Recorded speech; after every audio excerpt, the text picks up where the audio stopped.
This is the 217 Recovery Podcast with Corey Winfield. You know, when people reach out and ask for help and it's something as simple as, hey, shipping her a box of tampons. The one thing about this girl is she's never asked me for anything. She may have hinted about tampons.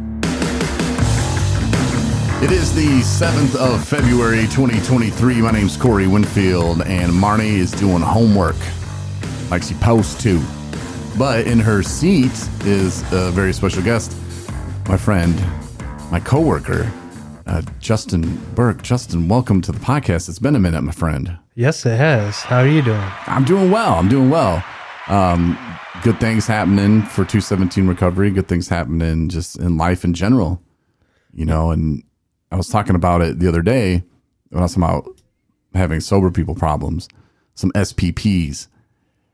Because I was sitting here, I was like doing like work that I need to be doing, and I was complaining like, oh, I got to do all this work. When 3 months ago, I was complaining that I wasn't doing that work, and I didn't have a chance to do that work. And then God opens the door and like lets the things that you've been praying for in, and then I find myself complaining that I'm doing it. You know, it's like some of those times, like I think I just look for things to complain for or complain about. I mean, maybe that's just me. I don't know. But yeah, I had to stop myself, and I was like talking to my therapist about it.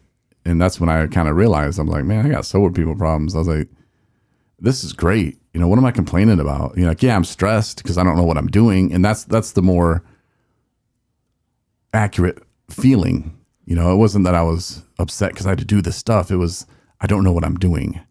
Right. And that scares me to do it wrong. And are these people going to think I'm an idiot or whatever? You know, those are more along the lines of the true feelings that I was feeling. But yeah, it was stressful. But you know what? I'll take it all day long, baby. Like, bring it on. Bring that over waking up, trying to chug down some nasty whatever is in the bottom of a bottle that's going to get me to stop shaking and try to barely hold it down, like coming out of my hand because I'm trying to hold it in my mouth and just like people know what I'm talking about.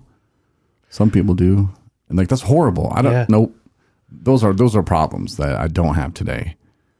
I'm glad. Oh my God. I was talking to a lady today and she was like, well, how do you just not drink anymore? And I was like, well, it's more than just, I don't just not drink anymore.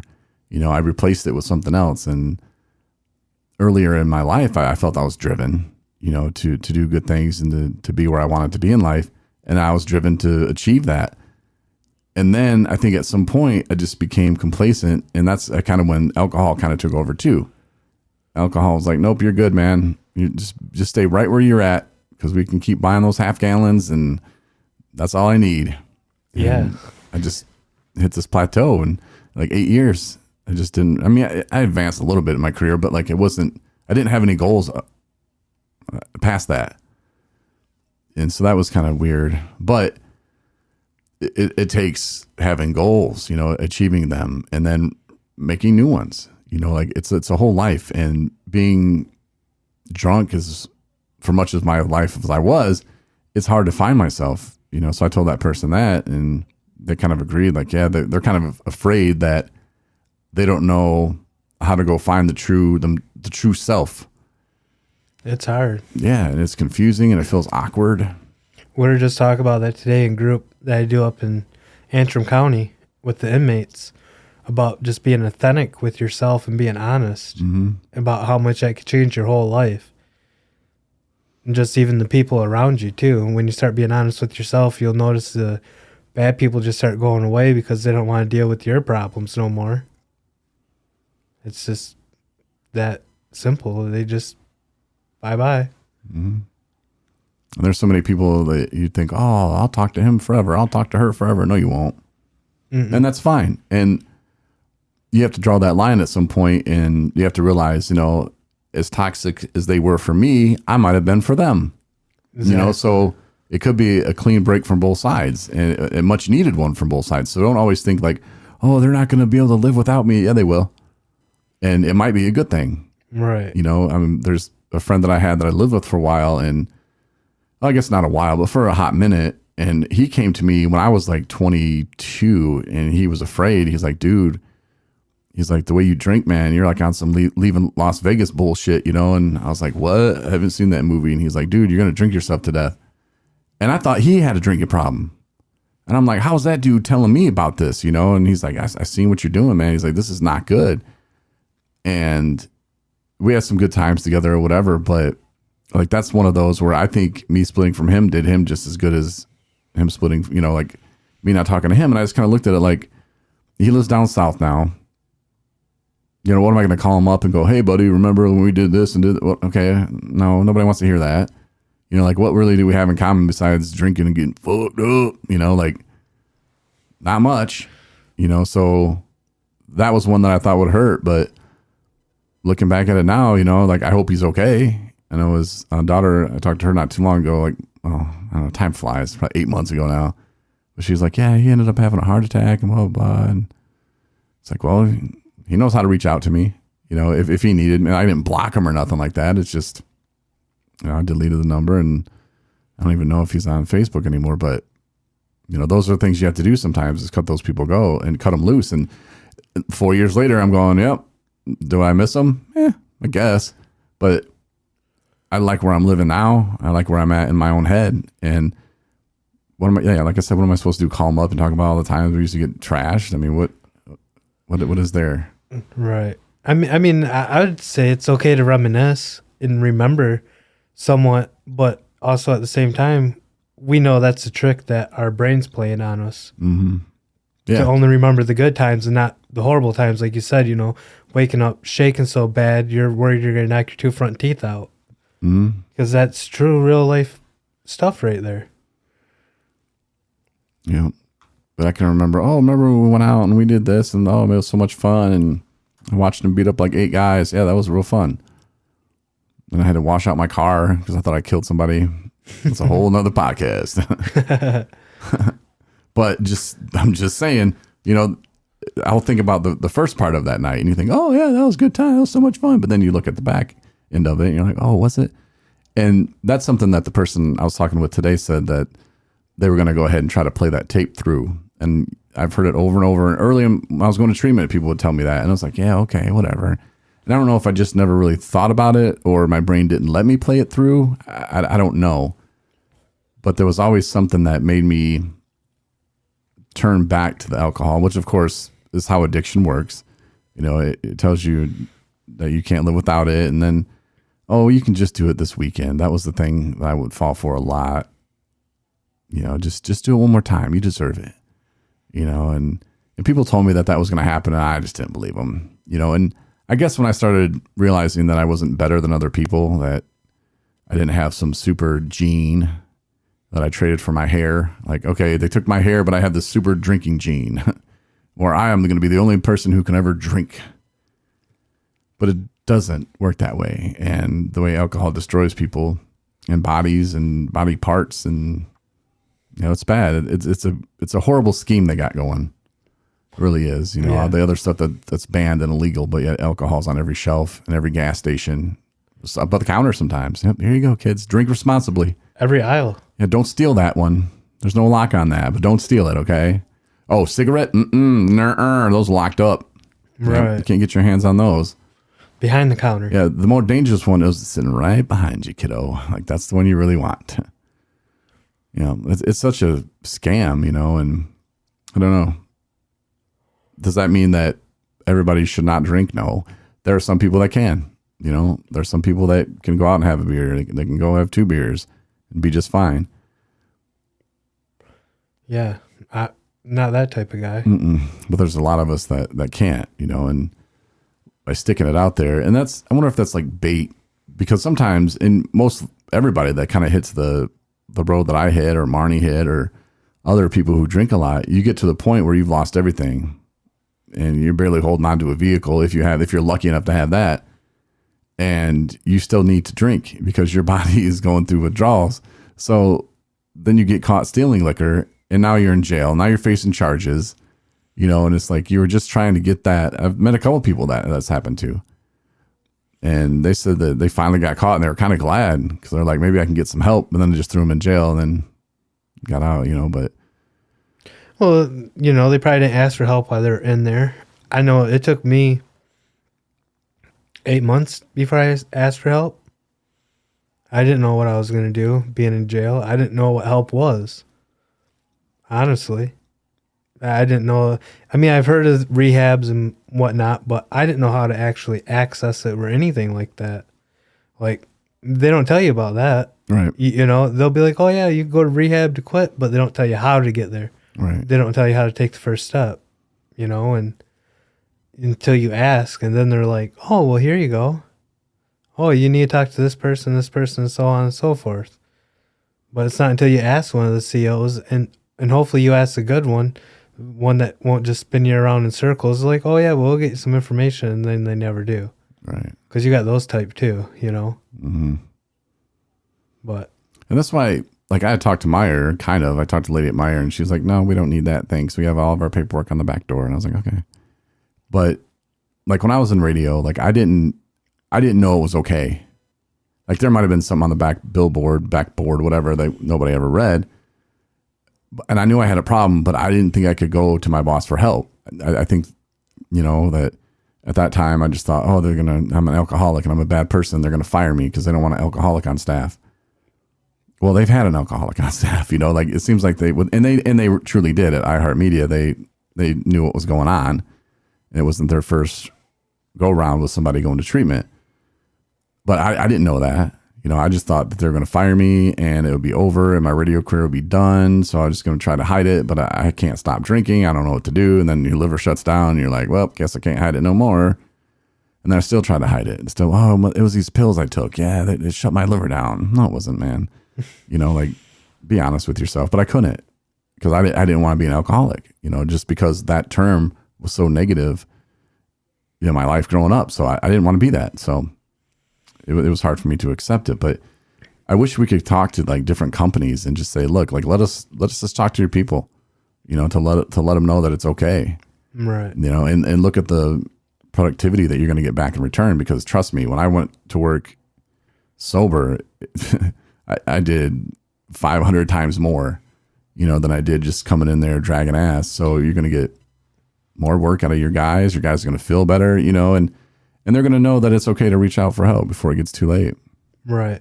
And even like my case, you know, I'm a drug addict, for instance, and not really an alcoholic. I mean, I started off drinking when I was younger, but I evolved into drugs more than I did anything else. Stimulants. I was always a big kid, so I wanted to lose weight and actually look good. So I dove into cocaine, crack, anything that would give me a stimulant boost of energy. I was doing it. It didn't really matter. And it wasn't until I actually got caught stealing to support my habit, because we're all going to do things that we don't normally would do or never want to do. Like, I never thought I'd get caught stealing from Walmart, not once, but let's say twice. The second time landed me in jail in Kent County. I think it saved my life, because from there I got brought back up north for my charges I was waiting for empty baggies. As I jumped my bond, and then I got county year pretty much. Then my PO came up and told me, well, you're not going home to your mom's house. You can't go home to your brother's house. You can't go nowhere, and you need to figure out where. And that's when I was at, well, where do I go? I don't know. You figure that out. That's what he told me. And from there, I started asking COs, well, what can I do to help myself? Where can I go?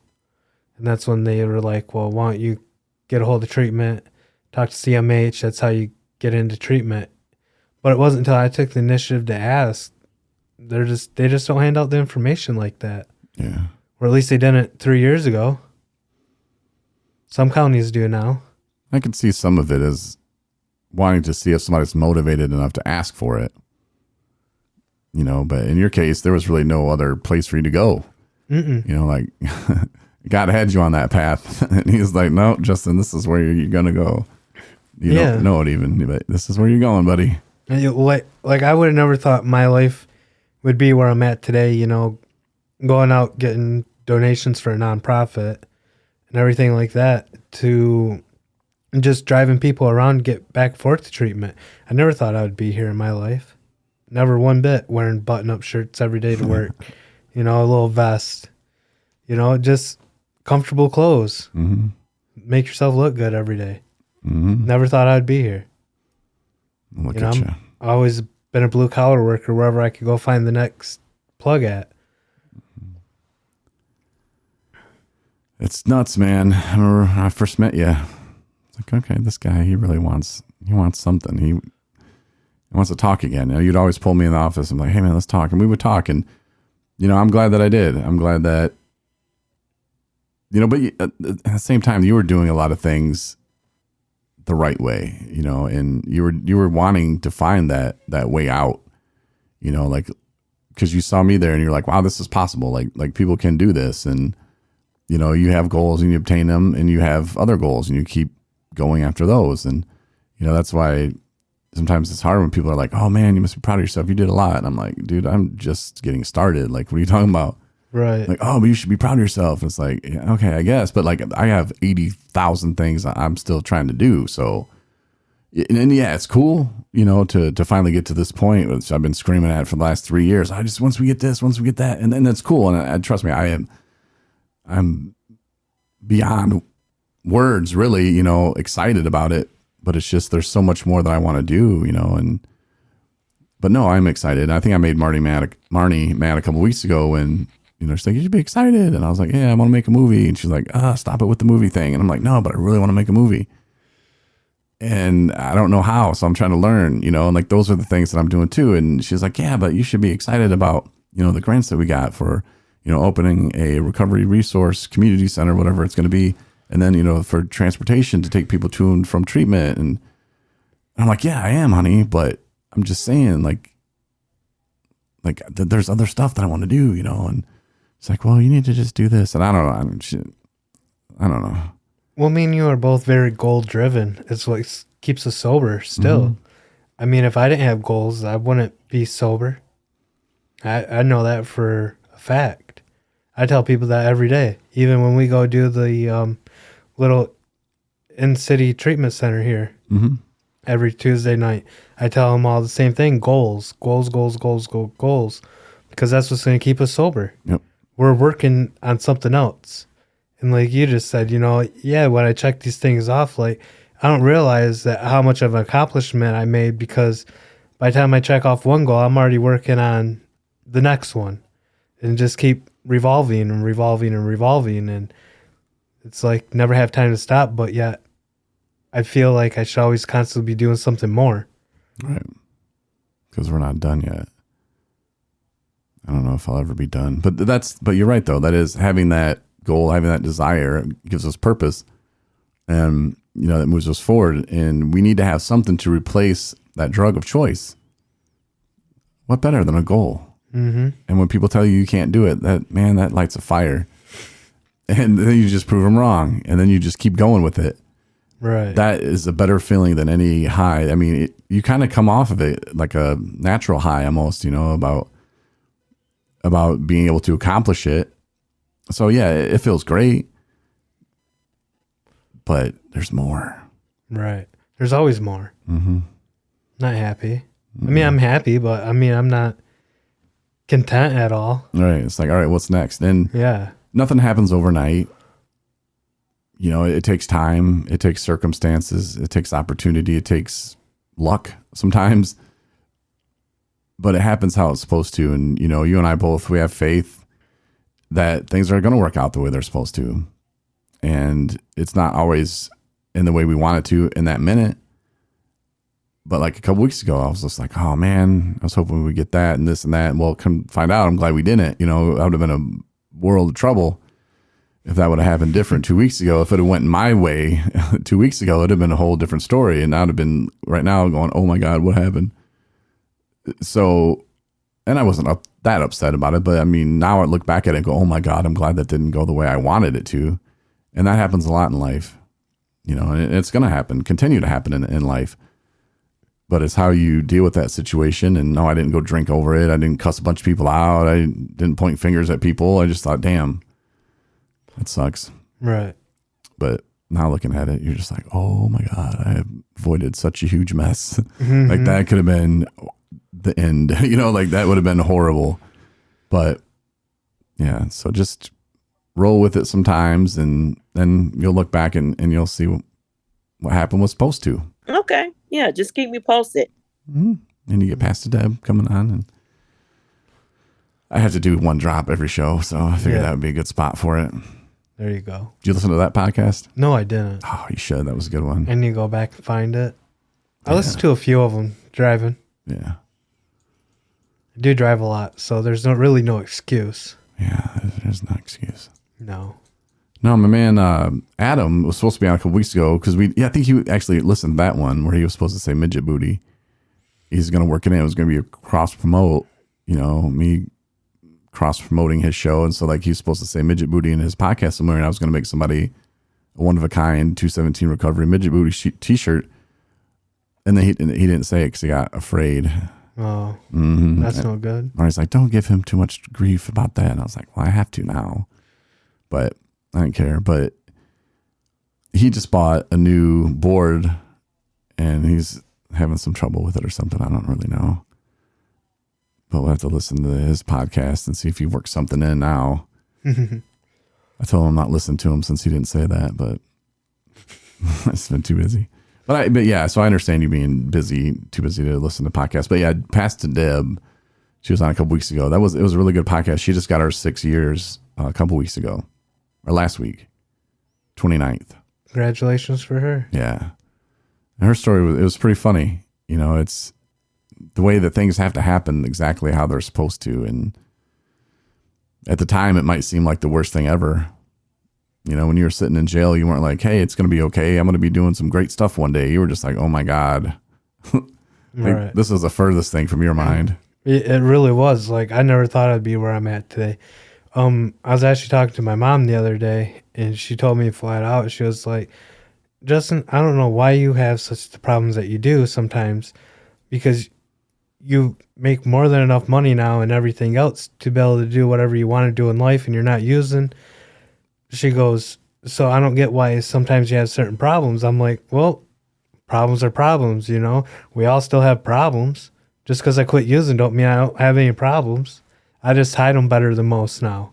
And it's not that I hide my problems. It's the fact that I don't have to hide behind mask anymore. So, I mean, if my problems are on my shirt sleeve, someone's going to see it. It is what it is. I don't have to hide behind it no more. But it was just nice to hear her say that, like, boost the confidence almost. Like, you're doing really well in your life. Like, make more than I've ever made at a job, have a car payment. Never thought I'd have a car payment in my own name. That's a plus. That's a good bonus. Just chalking off these little things that I would normally have to ask for help for. I'm able to do it myself because I'm just doing the next right thing. And then, because reason how I got brought up, because I needed to go back to court for my daughter, and my mom was like, well, I'll help you if you need the help. I'm like, well, yeah, my rent's this, I got this, and this, and she's like, well, you're just living outside your means. I was like, well, what am I supposed to do when my car just breaks down? Right when it's going to break down, right before it does, though, you're like, well, I don't want to have to do this again, and you're like, time to go trade it in. It happens, though, Mm-hmm. We have to do what we have to do. And I didn't get much money for it, but it is what it is. I like my little car I got. I get like 45 miles to the gallon. Yeah, that's a lot. Yeah, isn't it? Yeah. I like it. Cost me less than $200 to drive all the way down to North Carolina.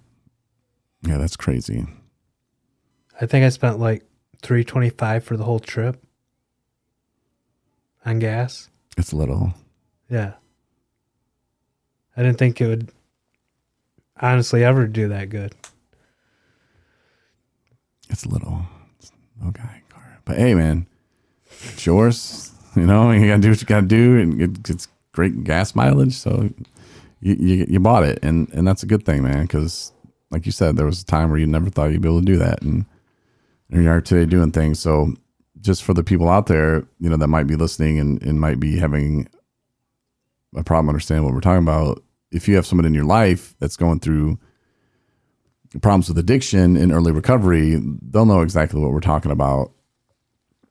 And you can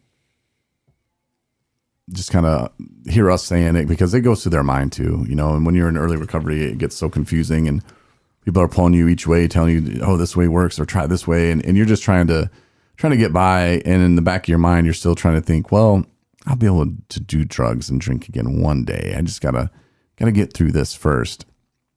I thought that way before, but it's not until you really put that aside and really start accomplishing goals and dreams and finding a purpose that is going to replace those drugs and that thought of using. And now looking back with 4 years clean, it's not worth it.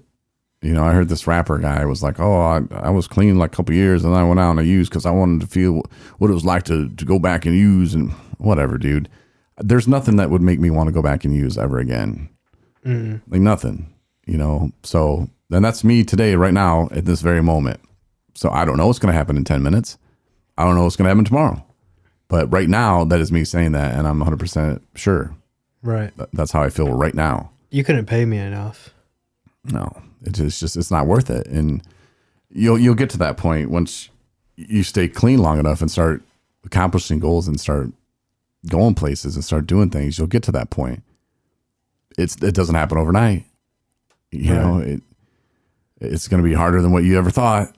But the hard part is just, you know, having the patience to stay on course, you know, to complete those tasks and to reach those goals. And you will. And other people will be proud of you. You know, I'm sure my mom's proud of me and dad, I'm sure they're real proud of me. But I remember a time when they weren't. Right. So things can change and they do, but you have to change them. It's like the song from Blind Melon, the great Shannon Hoon. When life gets hard, it's time to change, you know, and ask them, has life been hard? And they'll be like, yeah, it's so hard. Okay, well, it's time to change. Right. Time to change something. Yep. Like that's what happens when time gets hard. It's time to change because that way is not working. So I'll leave you with that. But thank you for tuning in, Justin. Thanks for stopping by. Thanks for no hitting the mean streets of Traverse City and hustling. We aren't really hustling, but going out there and getting a nice donation for 217 Recovery. Yeah, that was really unexpected. Yeah. Never once expected that. That's how God works sometimes, man. And we were kind of talking about that in the car, about how I was at this meeting. And I don't know if me saying that, but I kind of broke down a little bit, just how stressed I was and about how like help and stuff like that. And I was like, I don't like asking for help, but you know, there's times I need it, you know, and I was just kind of having a moment, but then you kind of mentioned some stuff through passing in other meetings and it just kind of turned out to something that was, like God had planned all along. Yeah. You know, for some really good people who want to see some stuff get off the ground and see where we're going to go. So it's very appreciative and special. Even my fiance is really proud, you know, and that's another thing that's really caught me by surprise is an intimate relationship. You know, it's how easy they are when we quit using. Like, I can't believe it's been almost a year that me and April's been together, and it's been really, I mean, I'm not going to say that we didn't have bad spots outside of us, but just me and her, it's been a great year. Really great. And I never thought I would actually say that about anybody, because normally I try to find something to pick them apart, leave them, or do anything just to go use again. And now that I don't have to do that, it's like a blessing. It's a godsend. So girlfriends are not like cars. You don't just trade them in and get a new one. No. No. Just kidding. At least not when you put a ring on it. You get what I'm saying? Yeah. All right. So when is the wedding? I don't know. Sometime coming up soon, summerish. All right. Well, you let us know. I love social media. Just tell us there. Yeah. Cool. I don't know what I'm going to do yet. We've thought about eloping. Okay. That's kind of what we did because we had we got away with a COVID wedding. So that was beautiful. Yeah. That was pretty awesome. Honestly, I'd rather spend a bunch of money on a honeymoon than spend a bunch of money on a wedding. Yeah. Me and April's really thought about it. Yeah, think about it. Because now, like, we're older, like, the whole dream thing. It's like, yeah, okay. And I wanted Marnie to have her. And our wedding was beautiful. It really was. But we didn't have to do a lot of things that normal people have to do. Right. You know, it was great. I loved it. It was perfect. I used to think when I was younger, man, I want this big wedding, this big party. No, I don't. I didn't want that. Not at that point in my life. You know, I honestly thought I've always wanted a big wedding at one point in time in my life. I did the small wedding once. It was all right, but I didn't go on a honeymoon or nothing afterwards. That's the first time I got married, first and only time. But I don't know. This time it just feels different. I'd rather go out on a nice vacation afterwards and it's not worry about anything, you know? Mm-hmm. I hear you. I hear you. So, all right, now we wrap it. I'm the king of like, all right, we're going to wrap it up. And then like I go for 10 more minutes, but that's It's a Corey thing. Yeah, it's a Corey thing. Thanks for tuning in. 217recovery.com is our website. Get the app, which is free. Anybody who signs up for a shirt gets one. Little FYI. Oh yeah, shout out to a guy in South Carolina. Thanks for reaching out, and should have his shirt by now. So until next time, see you later.